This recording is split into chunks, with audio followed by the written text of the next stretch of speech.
In today's episode of Stocks Made Simple, let's cover stock splits and reverse splits. This video is not financial advice, nor is it a recommendation. Please do your own due diligence before investing into anything. When a company is listed on the stock exchange, that company is divided into a number of shares. Each share is a fraction of the total company. A stock split, also called a forward split, is when the total number of shares increases. Imagine a company is listed having a total of 1,000 shares. If they do a 2-for-1 split, the company is now composed of 2,000 shares total.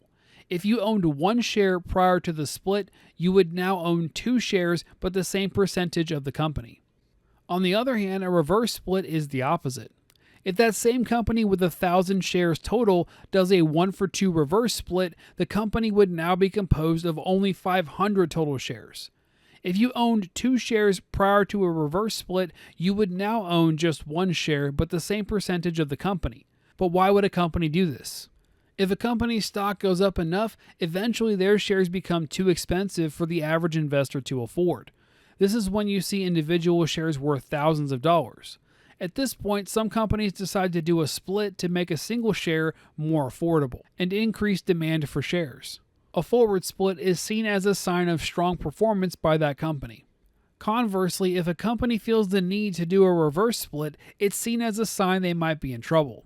Reverse splits are often done when share prices drop too low for too long. Usually it's done to prevent a stock from being taken off of an index like the S&P 500. If you like this video, you might also enjoy this one here on the screen.